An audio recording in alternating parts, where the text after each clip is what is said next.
Check, check, check, check.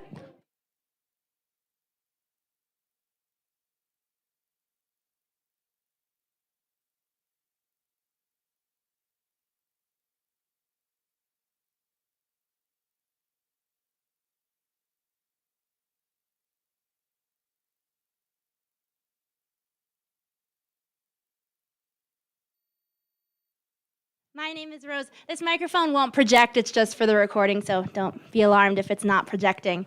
Anyway, I'm Rose. I'm a winter naturalist at Aspen Center for Environmental Studies, or ACES. If this is your first time ever at ACES, welcome. If you've been here a million times, welcome back. Each winter, ACES partners with Wilderness Workshop and the Roaring Fork Audubon to co-host these Naturalist Nights, this free winter speaker series featuring experts from across the country who explore different topics of the natural world with our community. Talks will be hosted every other week. They're on Wednesdays at the Roaring Fork High School in Carbondale and on Thursdays here at Hallam Lake. GrassRoots TV, with Jeremy back there, is live streaming tonight's presentation on their website, also on Wilderness Workshop and on ACES Facebook page and YouTube channel. So there's lots of places to find this. A cleaned up recording will also be made available on ACES and Wilderness Workshop's YouTube channel in the coming days. We would also like to thank our generous sponsors that help make Naturalist Nights a success. Thank you to our gold level sponsors, Reese Henry, Ken Ransford, and Two Leaves and a Bud. And our silver level sponsors, Aspen Square, Ute Mountaineer, Blazing Adventures, Aspen Ski Company, Bonfire Coffee, and Bristlecone Mountain Sports.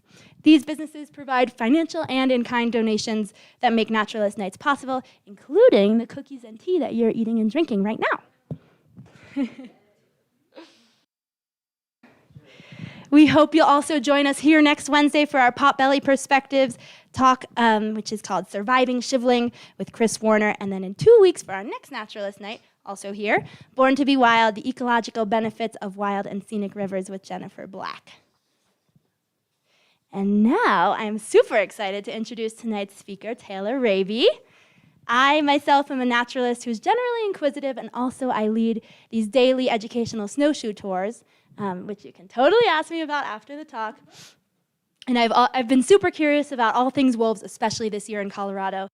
Social behaviors, what they eat and how, and all things wolves. So you can imagine I had a million questions to ask Taylor when she walked in the door of the center yesterday. And even though she was probably super tired after 12 hours of travel here from Yellowstone, she answered questions. And in just a few minutes, I learned so many new facts and ways of thinking about wolf behavior and reintroduction and how humans fit into nature's puzzle alongside wolves.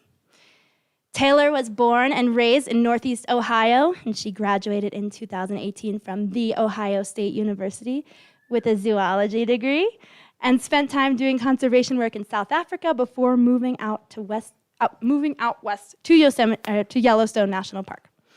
Taylor worked as a naturalist in the park and then was selected as Conservation Nation's first inaugural fellow, which landed her her first full-time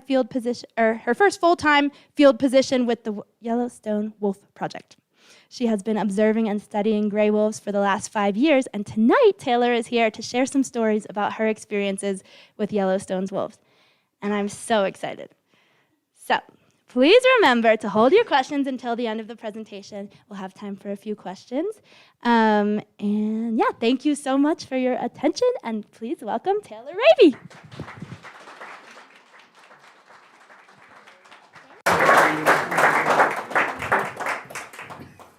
Hi, everyone. It's a pleasure to be here tonight, and I appreciate all of you coming out to hear me speak a little bit about the work that I do in Yellowstone and the research that we've been gathering over the last 28 years on Yellowstone wolves.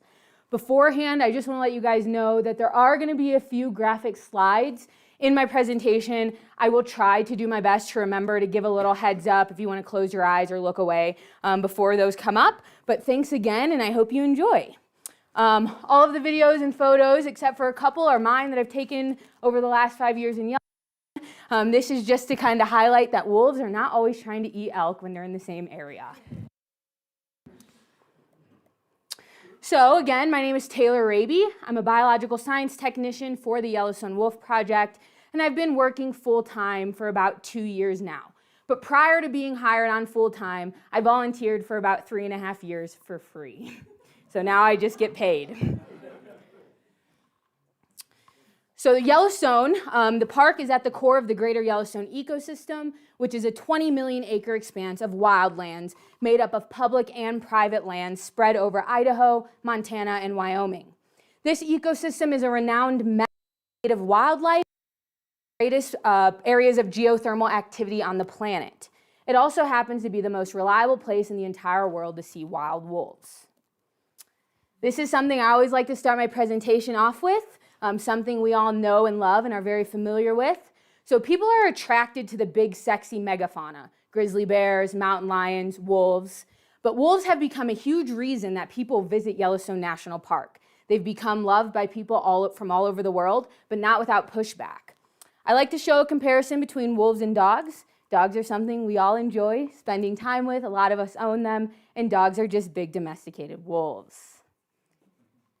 Just like dogs, wolves like to roll around in smelly things. This is a nice grizzly bear poop on one of our year-old wolves having some fun in it. And because people see their dogs in wolves, it makes them so likable, and it helps people relate to them. They're extremely social and charismatic animals. Just like our dogs, wolves need a good scratching every now and then.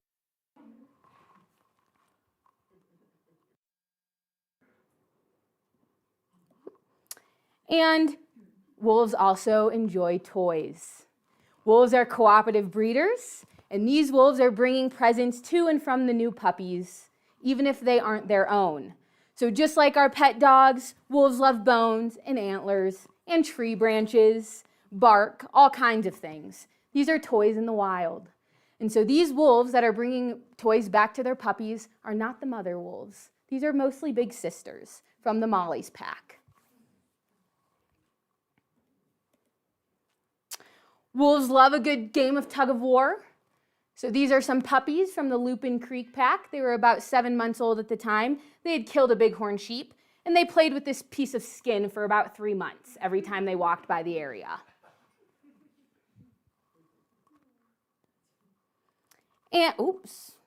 And they even play leapfrog.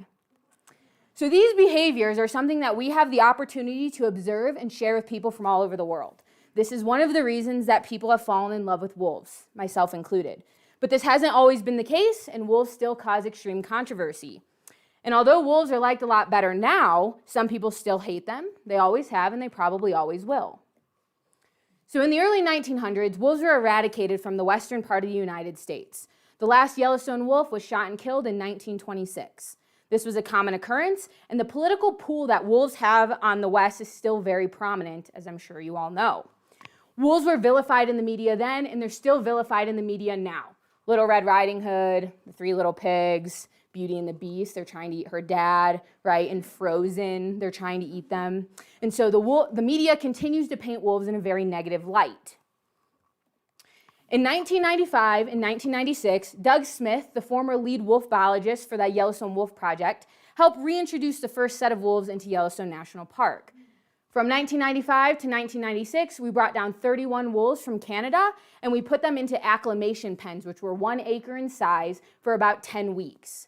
The following year, we brought another 10 wolves down from northwest Montana and put them back into the park as well. People were very angry, and they fought the reintroduction every step of the way. Now, I belong on the team that continues to educate, research, and provide information to the world on wild wolves. The Yellowstone Wolf Project is arguably the most successful carnivore reintroduction program in the entire world. So this is an infographic created by one of our research associates, Cassidy, and it just highlights some of the work that we've been doing over the last 28 years.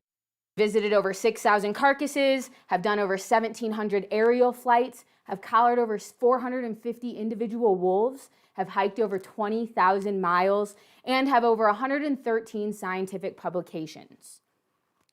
And here's a cute video for good measure. So this just highlights the historic gray wolf range. You can see that in the dark green sage color going all the way over towards the eastern part of the US. The current habitat in orange, and this is even a little outdated because we have wolves in Colorado now, and then the potential habitat in that rusty color. So you can see that the wolves are starting to recolonize the western part of the U.S., and they've expanded, and they're in places that no one ever thought they would be. When we reintroduced wolves back into Yellowstone in 1995, if you would have asked anyone, would we expect to see wolves in California, they would have laughed, right? And now they're doing well there. No one thought wolves would be as visible as they are in Yellowstone National Park, so it's become very, very useful and easy for us to study these wolves over the last 28 years. Their population stays right around 100 wolves at any given time. You can see that population stabilized right around 2009, and that's what the capacity sits at. Wolves do regulate themselves and their numbers, so if the population starts to increase, something dramatic happens that decreases the number again, whether that's a distemper outbreak. This video down below, this is of the Junction Pack. They're the most reliable and visible pack in Yellowstone, and at the time they had 35 members. That's insane. You would never see a pack that large outside of a protected area, and that's just because of the hostility surrounding wolves. They're hunted, a pack couldn't persist of that size. There was a time one kill 3 bison simultaneously, and they ate them in one day.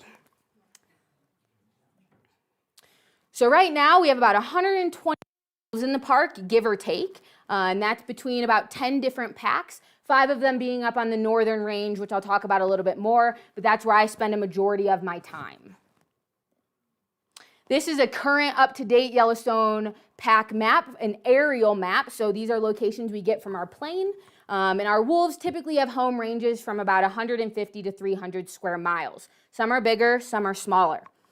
This pack map was created by my coworker Jeremy Sundaraj, and I just want to point out that aerial locations are not obtained during wolf hunting season, which goes from September to March, and so some of the wolf pack territories do not represent all of the transboundary space use. Generally, less than 5% of natural space use outside of the park is used outside of the park by our wolves.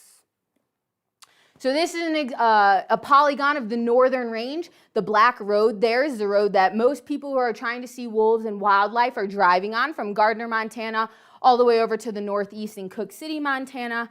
And this is a sightability map. So wherever you see the orangey yellow color, that is the likelihood that you'll see wolves in that area at any given time. And so there are really obvious hot spots throughout the park on the northern range that you have a really good chance of seeing wolves. Someone pretty much sees wolves in Yellowstone every single day, whether that's one individual or a pack of 20. It just really varies. This is a heat. These are obtained by our GPS collars. These are obtained by our pilot taking exact location points. And so this can just give you an idea of where exactly are the wolves spending a majority of their time. So now we'll talk about a little bit of what I do as a member of the Yellowstone Wolf Project. I'm in charge of monitoring, management, education, and research. Monitoring includes driving throughout the park and listening to different radio-collared wolves. I have a receiver in the car that when a radio-collared wolf is in the area, it'll begin to beep, and that'll let me know to get out, try and get a direction on them, and begin to look for them. Again, most of my work is done on the north, just because easily accessible and visible there, but I do go all the way down into the interior near Old Faithful and Grand Prismatic to track packs that are down there as well. Sometimes I get to do the fun stuff. So this is an aerial flight. Quick question, do we have sound? And then something that's fun is down in the bottom right. This is the alpha male of the Cougar Creek pack. This was mid-July. There was no snow except for one small patch, and he found it. So the air gives us better visual locations, especially of packs that we rarely get to see from the ground. Packs that spend most of their time in the interior of the park are just hard to reach places. Then there's management, which is a very important part of my job, a little controversial in some ways. We know wolves need to cross the road. They spend time near the road corridor. There's a huge piece of pavement that runs through the middle of their territories, especially in the north, where a majority of our wolves are located.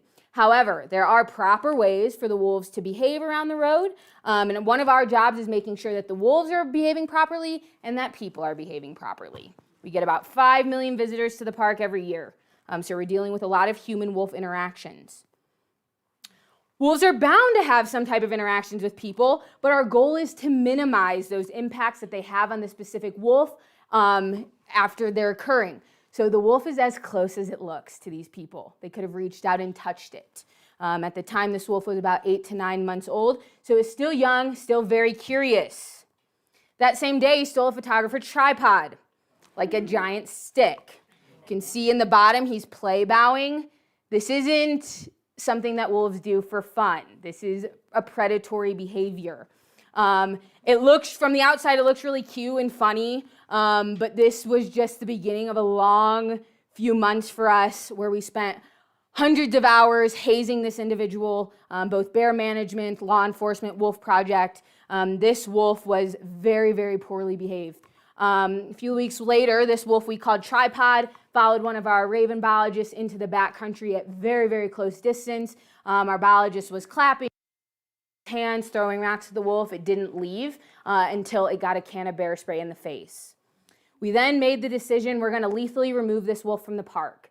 Regardless of how people feel, human lives will always come before wildlife, and we didn't want this animal to potentially bite someone or hurt someone when we weren't around. This was the last time we hazed this November 11th, 2020. So hazing, we'll talk about that a little bit more in depth. The wolves are a lot faster than we are, so often we're running around like madmen trying to get close enough to implement some type of aversive conditioning. By some miracle, we happened to catch this wolf during capture, and he got fitted with a radio collar and became Wolf 1273M. And he became one of the founding members of a new pack in the park, the Rescue Creek Pack. They're a very powerful pack. He's a very prominent wolf in that pack. And this is the last time we had a close encounter with 1273. He became one of the most elusive wolves in the park. A ton of news articles went around about this wolf and the successes of hazing. We have other countries reaching out to us about our hazing because we don't want to immediately go to lethal removal. If there's a way that behavior, we'll try and we'll do our best. And hazing is very, very successful, and we're going to talk about that now. So this is how we want wolves to cross the road. This was a pup, about 7 months old, very uncomfortable around people. This day, there were about 50 people next to me, just out of frame here, and we were able to get 26 wolves across the road that day. That's the one and only time it's ever been done. Remember this wolf. We don't have sound, it seems, but she walked right up into a vehicle's door that's open, threw her head back, and is howling. She's very, very important. She was, at the time, one of the most habituated wolves in the park. Everyone had portrait shots of her. She would let people take pictures of her. She would walk down the middle of the road with a line of cars going behind her for 10 miles. Some of these wolves are behaving okay, but you'll see some of them aren't. Like this gray wolf, she still gives us problems. But most of the adults, they don't want anything to do with the road corridor, and they're going pretty quick. And then this wolf here, this is my favorite wolf in the park, 1229. She's walking down the middle of the road in Gardner, Montana, outside of the park during hunting season. So she was very habituated. She was very comfortable around people. Unfortunately, about a year ago today, she was trapped and shot outside of the park legally. And so when we have habituated wolves in the park, they almost always die. They do all die in one way or another. So this is an example of hazing. Without sound, it's going to look probably like nothing. But we're laying on the horn here. We're scaring the wolf off the road. He had been walking down the road for a good time with us next to him. And so we're just reiterating that this is poor behavior. So this is low-level hazing. That can include things like throwing rocks, clapping or yelling, honking horns. And again, hazing has been very, very successful and effective when done at the right time and through repetition. It's really important for us to implement hazing during teachable moments. Hanging out on the road corridors, in picnic areas, maybe at campgrounds, just anywhere that they shouldn't be in close proximity to people. This is another example of low-level hazing. It's not going to seem like much to you. My husband's running and yelling and clapping at this wolf. This wolf wasn't necessarily interested in us, but he just walked right next to a group of 20 people. Shouldn't have been there, so we wanted to make sure that it had a negative consequence to the behavior it was doing. This wolf is what we would call tolerant. About 5 minutes later, I drove my car out into the middle of the road, and the wolf was standing there. I opened my door and shot him with some paintballs. This is from just a few days ago. This is a puppy from the Rescue Creek Pack, and these are some of our crews. And you can see the wolf's super interested. It's not really running away. There's a couple in the back that are a little bit more cautious, but this gray pup is definitely curious. This is where we kind of get into mid-level hazing, shooting paintballs, spraying bear spray. This is the wolf that was walking down the road in Gardner, 1229. My coworker Jeremy is shooting her with paintballs. You would have heard the paintball noises. Often we would like to hit them with the paintballs, but it's a lot easier said than done. They're fast. We're not good at shooting the paintballs when we're flailing everywhere. But often when we've advanced to the paintballs or bear spray or whatever it is, these are repeat offenders. They've already been honked at and yelled at. So we're trying to amp up the level of hazing. So this is high-level hazing. This is when we're bringing in a more aggressive approach, heavier artillery. This is done by bear management or law enforcement. And this is when we're using things such as firecracker shells or rubber bullets or bean bags. And all of this needs to be done by someone who really knows what they're doing, because if done incorrectly, it can really injure the animal or potentially kill them. So we don't do this. Law enforcement or other people who are trained in this does it. And again, repetition is so important. And so this is actually, but it's the same exact concept with wolves. Travis here from Bear Management, he's going to shoot some rounds of bean bags, then he's going to shoot firecracker shells. You're not going to hear it, so it's not going to mean much to you. I don't know if we can get sound. I need it. I really need it. It's all the way up here. Yeah. Quick intermission. I have a Bluetooth.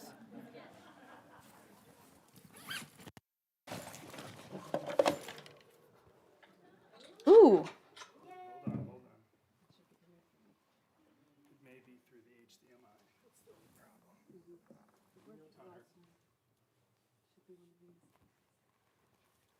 A short intermission.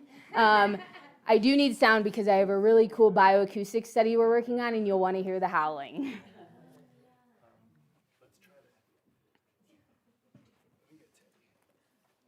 I can also hook this up too if this is easier, Jim. Yeah. Okay.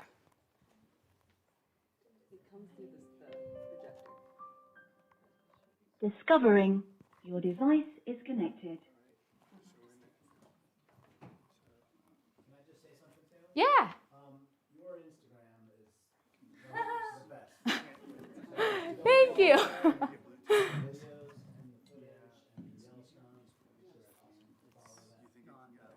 I appreciate it. Yeah, you guys are getting a glimpse into some never before seen footage.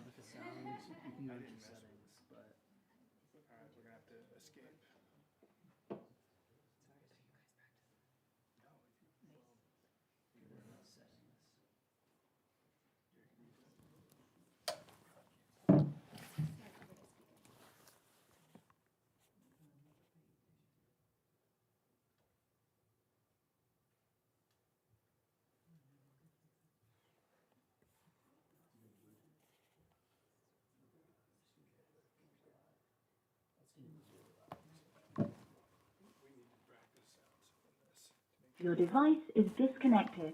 Discovering.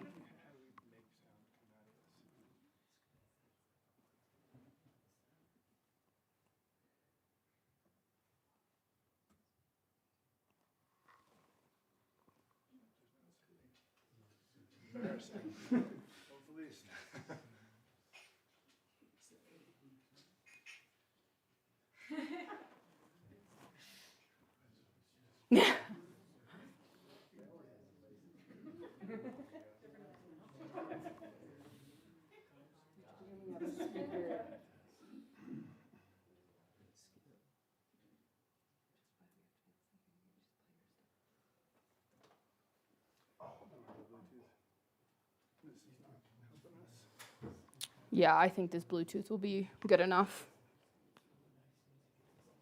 So it should be called, I think, Oral Colo or...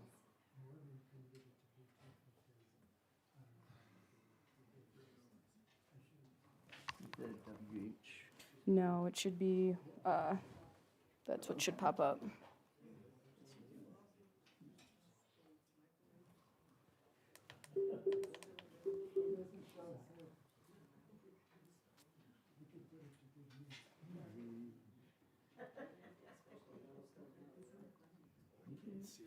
Your device is connected. Okay, we should be good to go. Perfect. Ah, okay. See me? Huh?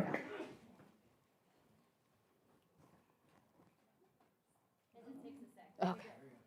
Okay, here we go. See me?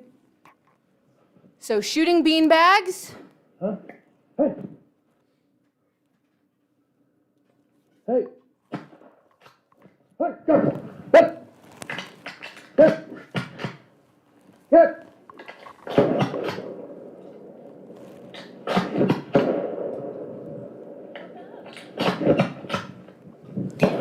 Hey! And so this is kind of the last step in hazing before we decide, do we have to lethally remove whichever animal is causing the problems?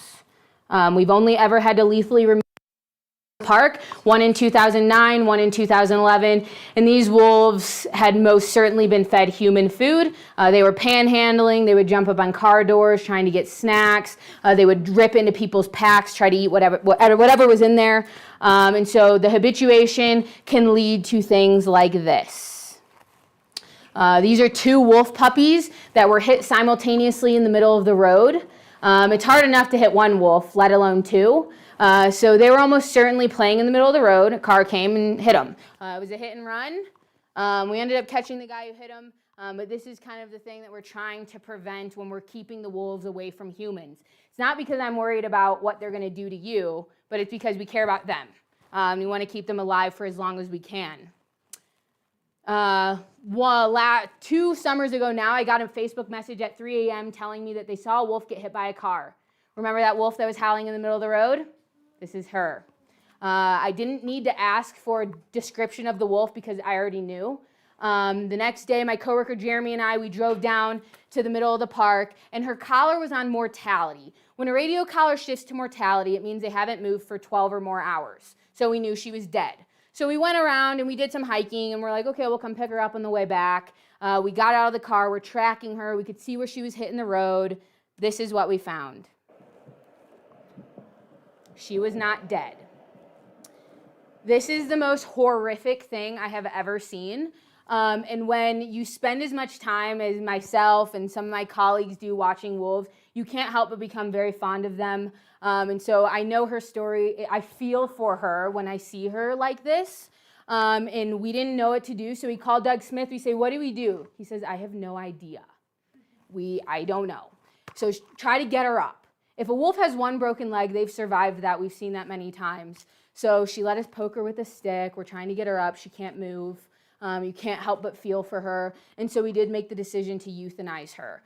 You never know if that's the right decision until you made it. And so we did a necropsy on her. Her legs were shattered. She had a rib poking through. So we did make the right decision. But it doesn't make it an easy one. So if we can help continue to mitigate these human-wolf interactions, we will, because I've seen way too many dead wolves. And I don't care if it ruins a picture or a video anymore. And on to some more good stuff. The most important part of my job is education. As we know, wolves are extremely controversial. It's important for me to educate all types of people, whether or not they feel the same way about wolves as I do, and to let them know that wolves are beneficial to the landscape and important to the ecosystem. There is nothing better than hearing a kid who at the beginning of the week says, I don't really like wolves, whisper to his friend at the end of the week and say, wolves aren't that bad, right? So it's really, really cool to experience these types of moments. I have showed hundreds of people their first wild wolf. My coworker Jeremy and I interacted with over 14,000 visitors alone last summer. And there's no better feeling than getting to share a moment of someone seeing their first wild wolf. That is my favorite part of this job. And now this is probably the most important stuff that we do, the research. This is the meat and the potatoes of our project. We do something called winter study in early and late winter. Early winter is November, December. We just finished that up. And late winter is the entire month of March. And this is our critical wolf research period in the park. And so the reason we do this is to help detect kill rates. So what are the wolves feeding on? How often are they feeding? Are they selecting for a specific type of animal, an age of an animal, whatever it may be? There's an observation crew, which I'm part of. I've done 8 observation study periods. We follow a specific pack for 30 days straight from dawn until dusk. In March, that's about 15 to 16 hours a day, regardless of weather.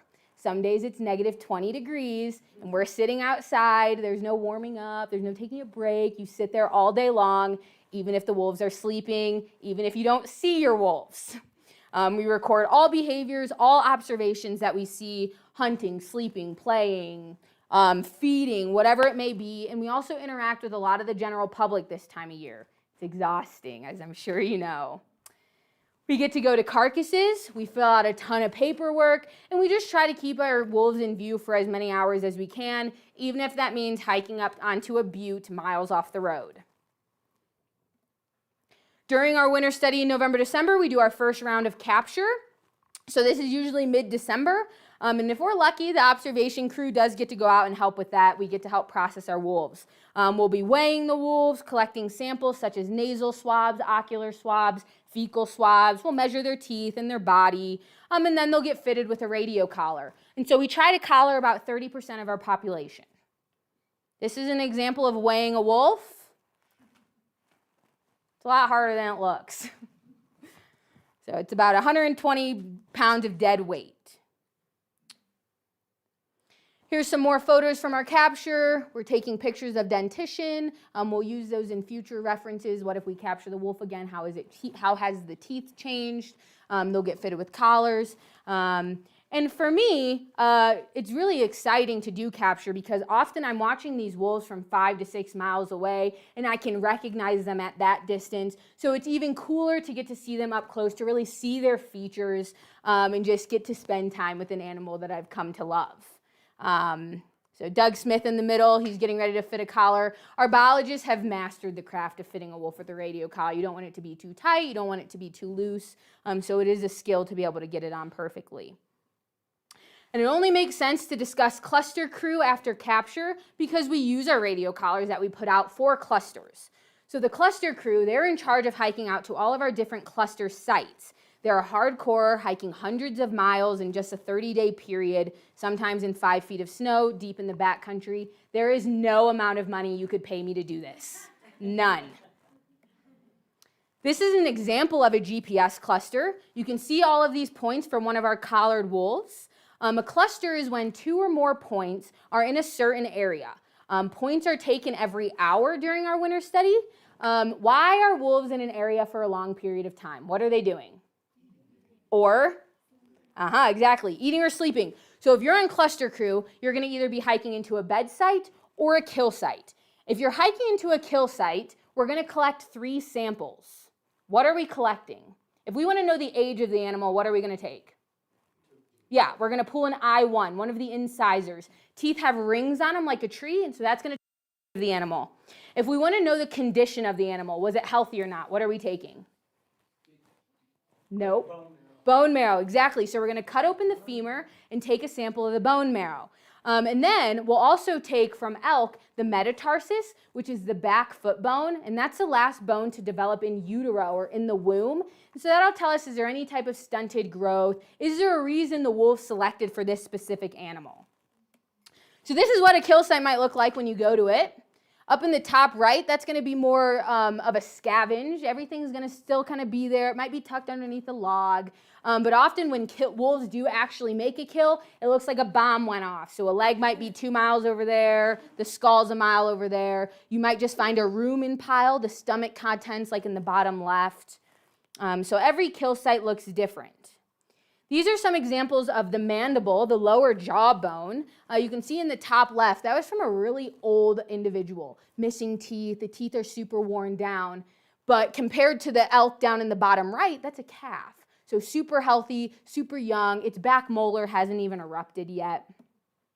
These are some examples of what our bone marrow might look like. The bone marrow on the left, it's a pinkish red coloration, but it's a peanut buttery consistency. It's super thick. This is what an animal who's in healthy condition is going to look like.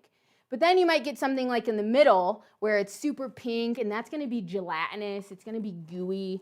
It might look like what I'm sticking my finger in right there, right? Some of my favorite things to do. And so in the summer and in the early winter, the condition of the animals they're killing are generally going to be pretty good. So the bone marrow is going to look like it does on the left. And that's just because the elk and the bison or whatever they're killing have just been indulging in a lot of green vegetation. They're super healthy. They're getting fat for winter. But in the late winter and the spring, the bone marrow and the condition is going to look more like the middle. So that might be to a lack of vegetation. It might be because the males are losing all their energy after just dealing with the rut, the mating season. Elk are going to be weaker and in poorer condition because they're holding on to their antlers. Our calves are going to be weaker just because they don't have a lot of fat storage.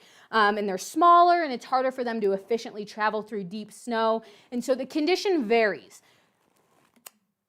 When we collect our bone marrow samples, we're going to get a whole bunch of them all at once, and we're going to push each individual one out into these cups. We're then going to weigh the bone marrow as is.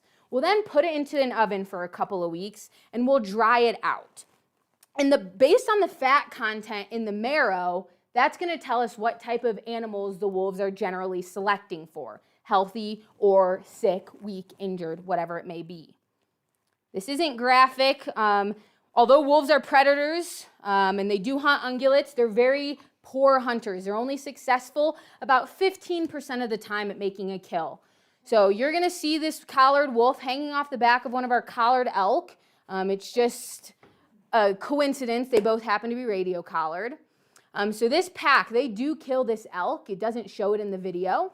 It ended up being an unfortunate circumstance. Something that probably should have taken 3 to 5 minutes was prolonged to about 6 hours because it was so close to the road. There were a million people, and the wolves were scared. And so they did end up in the middle of the road, and we did take the elk away. So it was a lot of hard work kind of for nothing.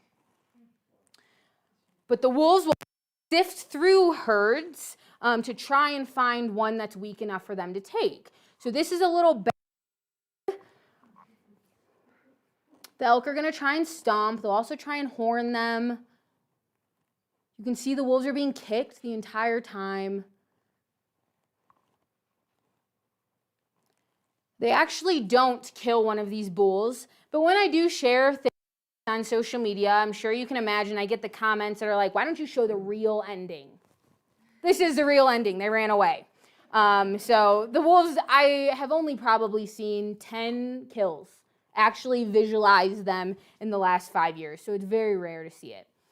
And so this is the only graph I have in my presentation. Bear with me here. This is the most important thing I'm going to share with you guys. So if you remember anything, remember this. We'll go through what each part means and kind of what this is showing us. So if you look on the y-axis here on the left-hand side, that's proportion, the percentage of the elk population. Then if you look on the x-axis down below, that's the age of female elk in years.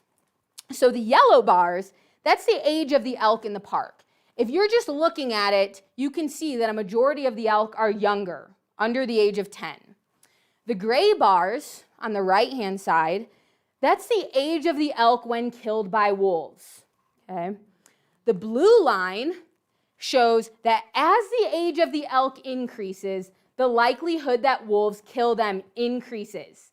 It makes sense. Just like people, the older you get, the likely that you die, it increases, right?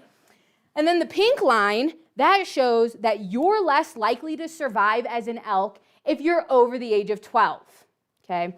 And then last, the black line shows you that the ability as a female elk to produce a calf decreases as you increase in age, right? That just makes sense. And so we have visited over 3,000 wolf kills, over 6,000 carcasses in total, and this is what we found. That an elk between the age of 2 and 10 years old is almost wolves. And so wolves are generally selecting for female elk over the age of 12 past reproductive prime. And this isn't like my opinion. This is science. This is 28 years of data. So when you get people talking about wolves killing all the healthy elk, wolves going after the healthy bulls, sure, wolves can take a healthy cow. They can take a healthy bull. I've seen it. But they're selecting for ones that are weak, ones that are sick or injured. And that's just because they're so hard to hunt. Something I do like to show, this is Montana where I'm 313 right here. This is Gardner, Montana. This is where the park borders. We have all these people in my town saying we need to be able to hunt more wolves. They're killing all of our elk. The biologists of Montana say the elk are over objective in 313. So you can see that the elk populations are doing really, really well in the state, even though we reintroduce wolves and wolves are killing them all. Fun little video, they tried. So this is the same trail that we saw them bringing the toys.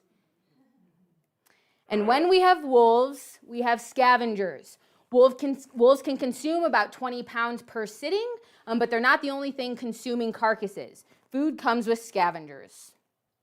Sometimes a prize shows up for the scavengers. For example, this young subadult grizzly bear sat on this carcass guarding it for days. So this was a natural death. This bison just died, and this bear enjoyed it for quite a while. But wolves do share carcasses with scavengers. So the wolf and the raven, they do share a symbiotic relationship. Where there are wolves, there will almost always be ravens not far behind.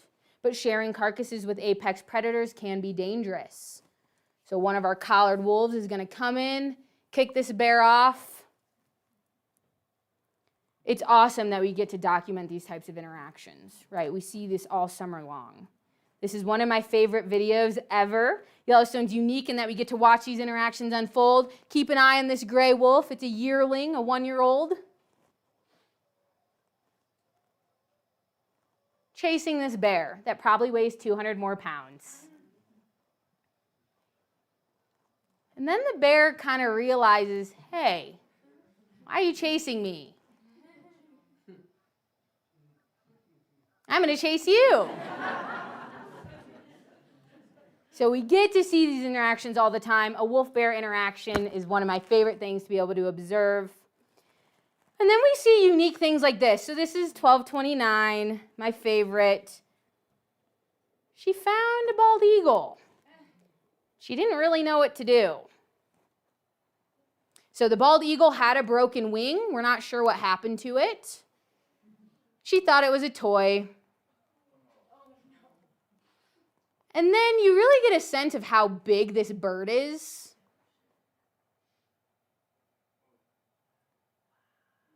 And this is really how it ended. She didn't kill it. They went their separate ways, back consuming carcasses. The eagle most certainly died at some point, but we didn't witness it. So now we'll kind of discuss the observation part of my job. This is my specialty. I watch wolves thousands of hours every single year. So one of the most important things we do is pup counts. This helps us estimate the number of wolves in the park at the beginning of the year and the end. We like to keep track of wolf pup mortality also. So come springtime, May, we're watching den sites, trying to get eyes on the puppies, trying to get actual good counts, and it can be very, very difficult. Many months after the pups have left the den, we might go to the den sites to go inside and take measurements, just see what the den looks like that they used that year. And as you can imagine, there are lots and lots of fleas. Pup survival in the park is about 72%. So this is a female trying to move a newborn puppy across the road in the middle of July, in the middle of the day. Absolute chaos. She then decides she's going to take this puppy across one of our raging rivers, the Lamar River. She was a new mother this year, and she moved 9 puppies on her own. So this year, they produced 21 puppies. 15 of them survived. So this is that Junction Butte pack, that pack of 35. They're now a lot smaller. They have about 10 individuals. And this little black wolf is the only puppy that they had survive this year. So they go from having 21 puppies to just one puppy, right? They're balancing themselves out a little bit there. This was her very first adventure. And this is her now. You can hear me loading my paintball gun. She was not behaving properly this day. So something that's really awesome is we often get to see the wolves, puppies come out of the den for the very first time and then follow them for the next 5 years and document their entire life, which is something that people just can't do in other places of the world. This was my favorite this year. Mid-July, I was all alone, and I found the Shrimp Lake pack for just a brief moment. They're a pack my coworker and I discovered last winter. We got to name them, and so I am quite fond of them. Look what's trailing behind. The teeniest pup, a popcorn shrimp, if you will. And I was worried she only had one puppy because that's the only pup that I saw. But then a week later, I got up to do an aerial flight and saw that she had 4 little pups, which is really, really exciting for them. So they quickly went from a pack of 4 to a pack of 8. And I am quite biased towards these guys. And so sometimes this is what wolf viewing looks like. It's very poor quality because of the distance, the heat waves, and you're trying to count a lot of puppies. So this is what it'll be. So I sped this up a little bit, but this is what it looks like. You have to make sure you're not counting the same pup more than once. You want to make sure you're getting accurate counts. And so this year they had 18 puppies, 11 black and 7 gray. It's a lot harder to count. And this is those puppies up close. They came down for an adventure a few months later down at the creek. So these guys are a lot easier to count. They actually look like real wolves and not ants. And then sometimes we only see puppies from trail cameras. So remember the pups that were getting toys? This is them.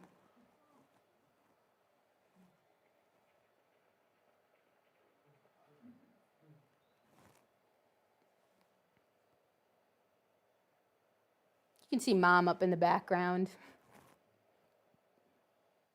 So after getting pup counts and determining overall pack size at the end of the summer, we then start to think about the importance of pack size and what it means. So imagine the pack on top runs into the pack on bottom. What's going to happen? Who wins? Sure. And what factors do you think are the most important for wolf-on-wolf conflict? Size. Size, what else? Age. Young or old is more important. Why? Experience, yep, exactly. So one of the most important factors is pack size. Of course, that makes sense, right? If a pack of 20 runs into a pack of 4, of course the pack of 20 is going to have an advantage. But even if you have one more additional wolf, which is what this is showing, the likelihood of winning increases by 80 to 90%. So let's think about basketball a little bit. You step onto a court with 5 players, and the other team steps onto the court with 6 players. Obviously, the team with 6 players has a better chance of winning. But imagine a different scenario where you're a team of 5 and another team of 5 comes out, but one of their players is Michael Jordan, right? Then you might not be at such a disadvantage anymore.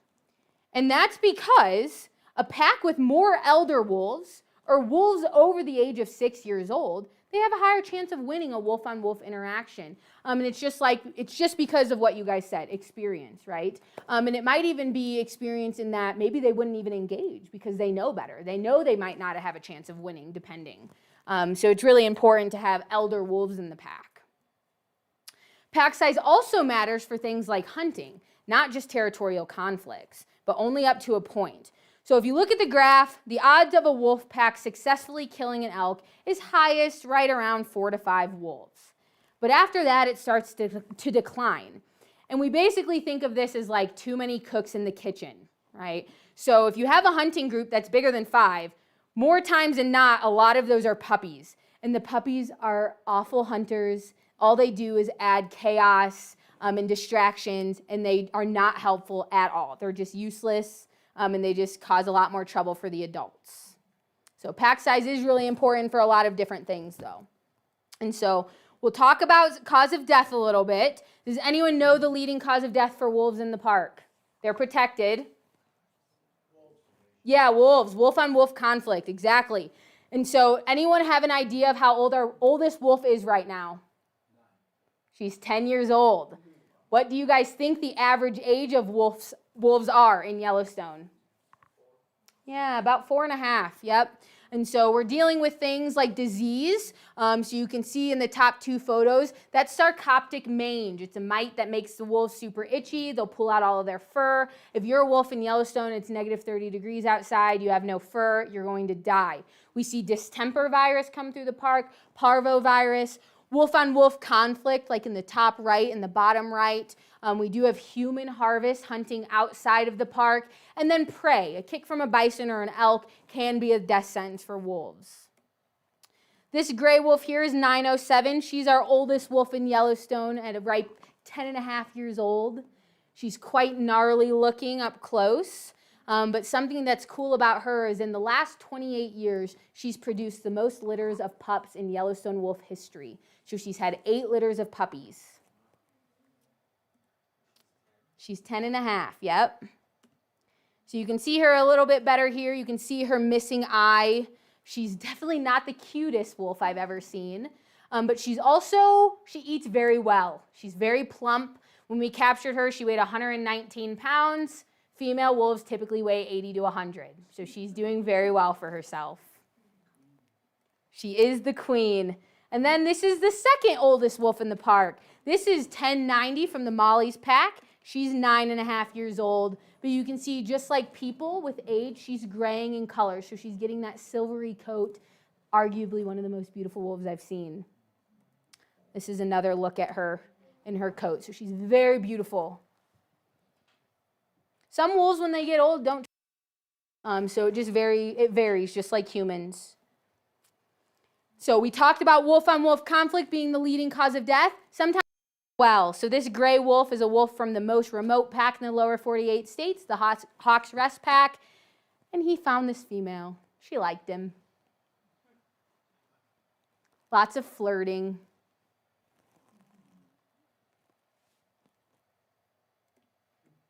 And then this just happened a few days ago. So this black wolf is a wolf from the Molly's pack in Junction Butte territory. You'll hear lots of howling. That's usually how these conflicts begin.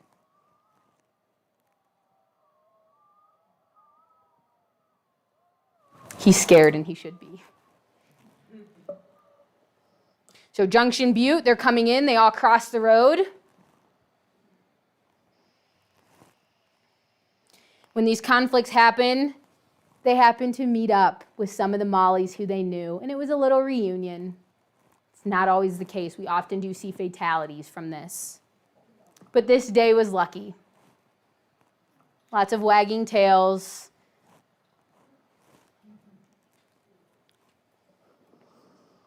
Then when these events happen,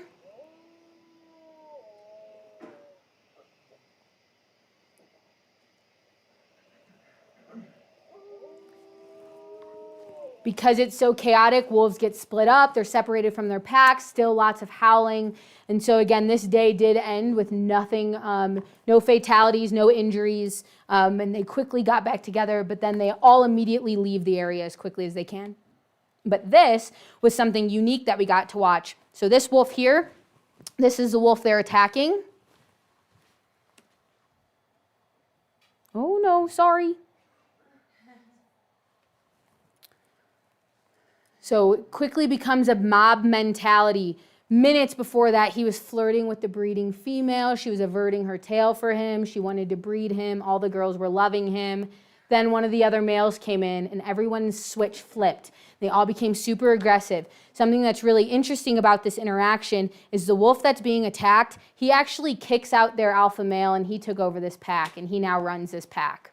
So that was another really unique situation that we got to watch unfold. It's the only time I've seen this. So some of you already saw on the next slide, there is some graphic stuff. One of our wolves is cut open. If you don't want to look, don't look. But it is bloody, and I'm going to go there now. So when wolf-on-wolf conflict happened, it might just look like the wolf died. It's not going to be a super gory or bloody scene. It might look like they just fell asleep, like in the right-hand side. This wolf specifically, we almost didn't open her up. We just assumed she might have died of disease. Then we saw a little bit of blood from her nose. So we did decide to open her up. And when wolves die from some type of territorial conflict, it's like death by 1,000 bites. And so you'll really see the hemorrhaging on the inside of her where it's that dark, blackish, bloody color. And so the more in depth you go, the more you get to understand what actually happens, and you can kind of piece together the puzzle. We talked about injury from prey. So a kick to the head or ribs by a bison or an elk can be a death sentence. It's very hard for wolves to bring down something 4 times their size. And so this is when they did have over 30 members. You can see kind of their technique in hunting. They kind of pull off one that they think might be a little bit weaker or slower. And they did kill this elk. I just don't share it. And then the bison, they're way better at defending their calves and protecting themselves from wolves. And that's just because they really stay grouped together. They keep the young ones in the middle, and the wolves just have a really hard time of getting them. Though our wolves in the park, almost every single pack can hunt bison. It's a learned behavior, and they've mastered the craft. So in terms of biomass consumed, it's about 50, which is pretty cool because when we reintroduced wolves, it was 0% of their diet. So you can just see bit more aggressive. They keep their babies in the middle. The wolves try, but they're not always super successful. And then sometimes the elk are just jerks. So this wolf was minding its own business. She didn't want him there. So she probably had a calf or something hidden in the willows that we just couldn't see, and she made sure that the wolf was leaving. And so we get all of these people who say, you know, we see our wolves all the time on limping, maybe they are just laying in a certain area. We had a wolf who had a jaw that was just dangling there. And you get everyone who says, well, help them, interfere, you know, you need to help them, they're gonna die. Wolves are really resilient. All of our wolves have a limp at some point, and they heal very quickly. But this is just an example. This is Wolf 911M. He was killed by other wolves, but at his necropsy, we discovered he had a severed jaw, and he likely had that for about 2.5 months. And so he was killed defending an elk he had just killed by himself with a broken jaw. And so this is an example of why we don't intervene every single time one of our wolves or some species in the park is injured, because they are a lot more, they will be okay most of the time. So had the wolves not killed him, he probably would have persisted for a while. And then disease, another leading cause of death. 10:05 here, this wolf on the left, she was found dead in her den. We had to pull her out. We just assumed some type of disease. But often when we get in, it's months later, and you know, it's hard to detect those types of things. So it's hard to know for sure. The wolf in the middle is an example of that mange again. You see it doesn't have a lot of fur, but you can see its rat tail. And then 1199 from the Cougar Creek pack to the all the way to the right, she likely died of malnutrition. We ruled it a natural unknown cause of death, but her bone marrow was very gelatinous, like we saw in those previous slides, very poor. She was not in good condition, but the scavengers had already gotten to her. So it just kind of gives you an idea that nothing goes to waste out here. We got a call that there was a dead wolf, so we went out to go pick it up. It was right next to the highway, so we just assumed it got hit by a car. We ended up doing a necropsy on it. This is us dragging it out, and it had 4 puncture wounds. It had had its head chomped by a grizzly bear. And that's the first time we've ever seen something like that. So it's never fun or cool to see a dead wolf, but when it does die, that's a cool thing to discover. What had happened likely is there was a carcass nearby. The wolves are typically more agile and faster than the bears, but it just must not have been paying attention and the bear got it. And then humans. We do have human harvest outside of the park. We have a hunting season. It's 6 months long. A resident wolf tag costs $10 for a bag limit of 20 wolves. 10 with rifle, 10 with trapping. Park wolves are no exception once they leave the border. As elk migrate, bison migrate, the wolves follow. So it's really hard for us when we're hiking. We run into things like this. But it's what it is. The wolves are doing okay. We have a really healthy population in the state of Montana in the park. So even though we do have a hunting season on them, they're going to be okay. So what's new? We just started a new bioacoustics program. Wolf study, and the hope is to develop monitoring methods that are less invasive less risky and challenging compared to radio collaring wolves with helicopters and traps. We hope to increase the accuracy of the wolf population movement and the present estimates, which are used to inform state and federal conservation practices. So we also hope to be able to recognize individual wolves based on their howling patterns, or separate different packs based on specific howling signatures. This is what the recording device looks like. We had 31 vocalizations for the month of May following the Rescue Creek pack, but there were 0 calls between 9 a.m. and 6 p.m., which is really interesting. So this kind of shows that same exact thing. And then this is what we're hearing. Oh no, where's my cursor? Okay.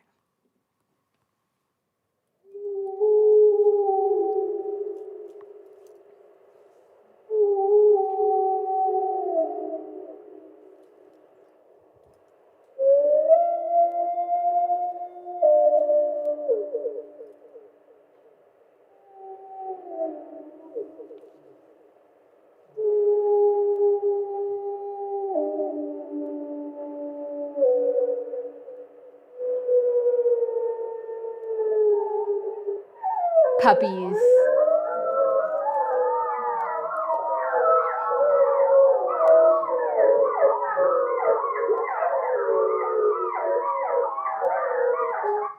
And so the goal is to be able to use a population pack size. We already know the structures of the pack, and then we're able to use an artificial intelligence model to help determine the number of wolves howling.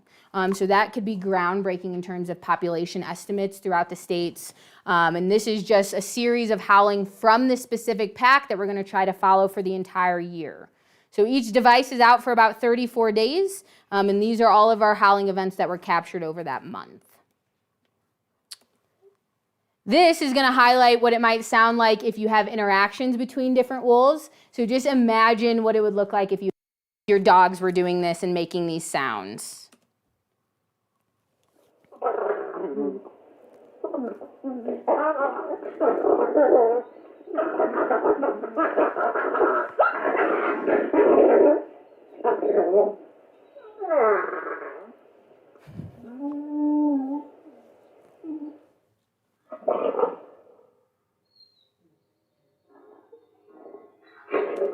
You can imagine the open mouth biting, you know, all the cute stuff. I like to highlight what it might sound like between the difference of howling of wolves and coyotes. I get questions about that all the time. There's a very distinct difference.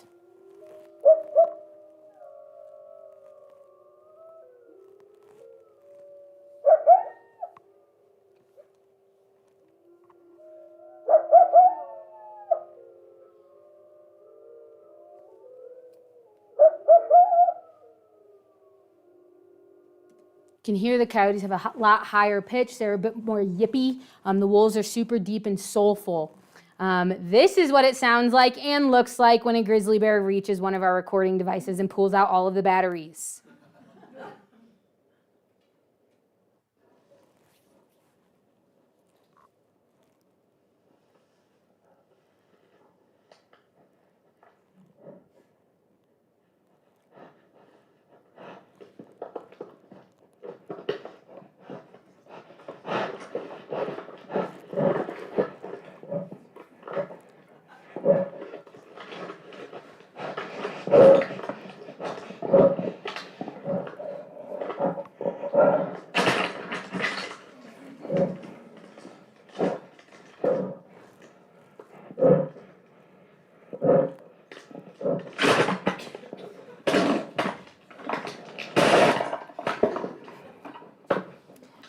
So fortunately, he did not break it. But it is a pain in the butt when things like that happen. We try to put them up as high on a tree as we can physically reach to prevent the bison from rubbing it. The elk are constantly trying to rub their antlers on it, grizzly bears. But just over 34 days, we also picked up 100 different bird species.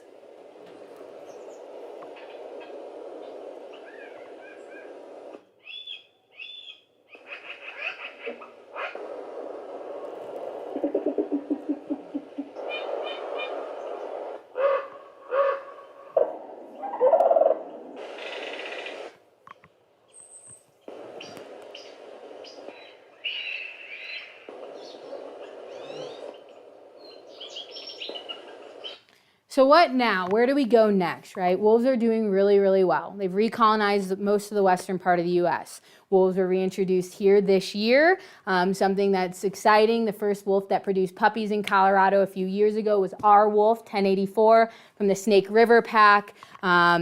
We're continuing to learn things every single year, and maybe the next step is to be able to become less invasive, not have to put out so many radio collars, use things like bioacoustics. You just never know. And something that we're trying to look into and discover is, could bioacoustics be a new method to use for non-lethal techniques for ranching, right? Is there a way that if there's a pack of 6 that might be in a ranching area, could you play a bioacoustic howl back of a pack of 20? And would that make them go away? Because in the wild, absolutely it would. And so these are just lots of questions that we're trying to answer over the next however many years. If any of you do keep up with the Yellowstone Wolves and have an interest in following along, these types of charts are available. I think they're $5 online somewhere. And this just keeps track of our radio collared individuals, how many wolves are in the park, where they're located, pack composition, and things like that. I appreciate you all coming today. I'm happy to answer some questions afterwards. If I don't get to your question, feel free to shoot me an email at any time, or I'm happy to chat afterwards. But I appreciate you coming. It's a pleasure to meet all of you. Thank you so much.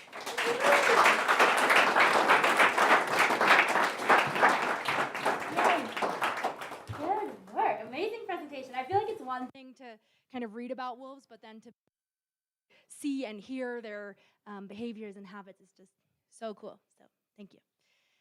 And now we have time for a few quick questions. So raise a hand. I'll come to you, give you the mic.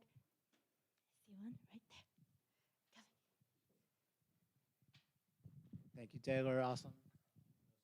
No, it's just for the recording. Sorry, should have said that. Forgive me. How do you anticipate that these few different wolves that have been reintroduced to Colorado will connect with each other, or will they chase each other around? Can you give us maybe a little insight on that, since they have, I think, 10 on the ground right now? Yes, how do I think the wolves that were just reintroduced into Colorado, how will they connect? How will they like each other? Will they come together? It's an interesting question.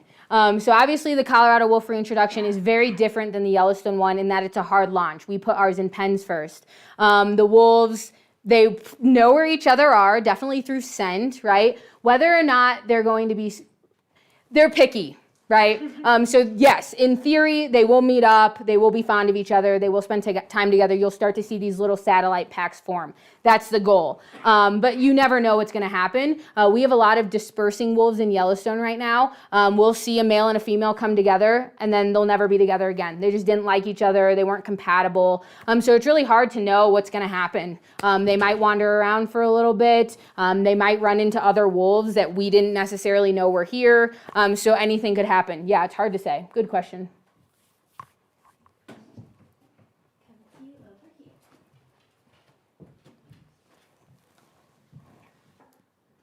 Is the hunting outside the park people hunting for hunting's sakes, or are they ranchers that are fearful of their impact on their herd? And if the latter, do you study and monitor the impact of wolves outside the park? Sure, so he's asking, the people who are hunting wolves outside of the park, are they hunting just for sport, just for fun, or are they hunting in order to like protect their livelihood due to livestock depredation, things like that? And are we monitoring the impact of the wolves outside of the park? So I'll answer in a little bit, multiple parts. Most of the people are hunting for sport. They don't like wolves, they want to kill a wolf just to kill a wolf. It's legal, it's fine. We do not see, specifically from park wolves, livestock depredation. I haven't ever seen it in the 5 years I've been there. Obviously, it does happen. It's very rare. A very, very small percentage of livestock killed every year is due to wolves. It's more of a learned behavior, so you can help prevent that through non-lethal methods, things like flagery, range riders, boom boxes, livestock guardian dogs, donkeys, llamas, all different types of things. It's expensive to coexist, but it's doable. We also do not keep track of our wolves when they leave the park. When Yellowstone wolves leave Yellowstone, they're out of our jurisdiction. Again, very few number of wolves spend time outside of Yellowstone. When they do, we just got an email from some of the state biologists who say, hey, we found your collared wolf, 50 miles outside of the park. Or when the wolf showed up in Colorado, we got an email from Colorado who said, what is this? I think this is yours, right? And so there are ways that other state agencies who are monitoring collared wolves, they'll let us know. And we can only know if one of our wolves leave if it has a collar, right? And so a majority of them don't. Yeah, but good question. A lot of the hunting is for sport. Mm-hmm.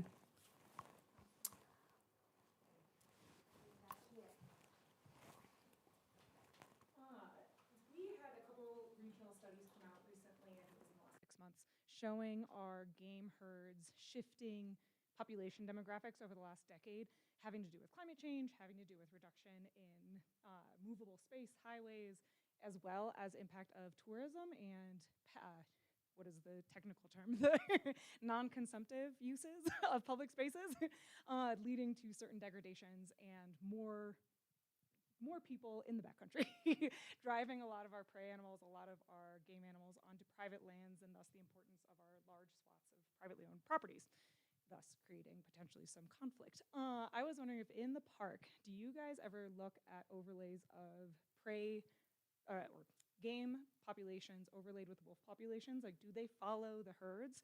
I know through migration, yes, but like even in general, where within the park?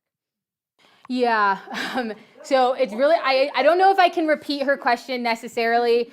Do we follow our game populations in the park? Are our wolves actively following the herds? Yes and no. Yellowstone's unique in that there is so much prey availability, right? And so specifically in the summer months, they're not really traveling much at all, the wolves. They're staying at their rendezvous sites, and a lot of things are popping up for them, whether it's bison dying from the rut, right? A lot of scavenging's happening in the winter. They're consuming a lot of elk calf. They're consuming a lot of bison calf, so they're really not traveling like that to follow the herds. In the winter, 100%, because they just have no food. So that is when we see that huge shift in our wolves spending a majority of their time outside of the park, because that's where their prey is going. We have a big bison hunt that happens where the natives come and take our bison in the spring. We see the wolves going out there to feed on carcasses, things like that, but we're not seeing them like actively following. Here, it might be different, right? But I can't speak on that. I did provide a list of resources that will be able to answer a lot of your questions. My husband's also working on a predator-prey thing involving all of that, so I will give you his contact because he's far better to answer that question than me. But I do have a lot of resources that you guys can look into, whether it's ranching communities. We have a really cool ranching group right outside the park whose main goal is to coexist with predators. And you can go to their ranch and see all of their cattle grazing and 60 grizzly bears in the grazing fields with them. So it's really cool work that they're doing. And so I'm happy to share all of that with you guys as well. Yeah, good question. I wish I had a better answer. I don't know what it's going to look like here, but I can give you someone to contact. Anyone else? You had a photo of the bear kill, and I thought if the bear kills the animal, he's going to eat the animal. That's why he killed the animal. Yeah, so actually that bison just died of natural causes. She just popped up. It took about 5 days before wolves or bears found her. And they do feed. That bear sat on that kill for about 5 days, eating by itself. That was a young subadult, so it was about 2 to 3 years old. But there are very many times where they're gorging themselves. That was the first day he found it, but they'll only eat for maybe 30 minutes and then sleep on it for 20 hours. No, I meant there was a wolf being pulled out of the... Oh, yes. Okay. Yes. Okay, so he's asking, the wolf that was killed by the grizzly bear, why didn't the grizzly bear eat it? Predators generally don't eat predators. Coyotes are an exception. They're like the dirty dogs. But like, think about it. When wolves kill other wolves, they don't eat them. No, when wolves kill mountain lions, they're not eating them. I think in a circumstance where like they were starving or something, they might consume them, but more often than not, they're not. We don't necessarily consume predators often, right? If we shoot wolves, we're not going to eat the wolves.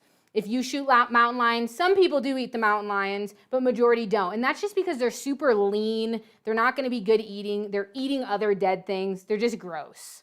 So the predators aren't typically eating each other. Yeah, good question. Yes? So I assume there's interbreeding between packs, right? Otherwise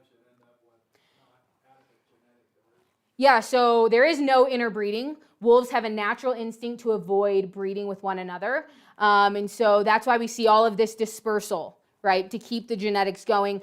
There are certain circumstances like an Isle Royale where there's such a small population of wolves, there's this bottleneck that they will interbreed, and that's when you start to see all these weird things happening.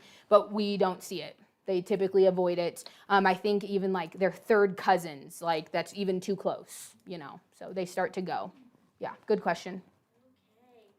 One more? One more. You didn't mention anything about like CWD, chronic wasting disease, and I've heard that wolves might be a good part of trying to rid the landscape or keep it at low, as opposed to letting it go. Yeah. So he's asking me about chronic wasting disease. I didn't mention anything about it. He's asking, are wolves a viable answer to help keeping it low? Correct me if I'm wrong, and I don't know too much about this. There were actually some people arguing on my Facebook page about it right before this. I don't think there's been anything scientifically proven yet that wolves can control chronic wasting disease. Sure, they might be able to, but I don't think there's anything published that's directly correlating the two. Ellen Brandell, she now works for Colorado Parks and Wildlife as part of the carnivore research study here. She did a lot of our disease ecology in the park. She would be a really good person to reach out to and ask about that. I unfortunately cannot provide an accurate response, but good question. I don't know too much about it. We just had our first case of CWD in the park, which is like, but I don't know about it much. Yeah, good question. Awesome. Thank you everyone so much.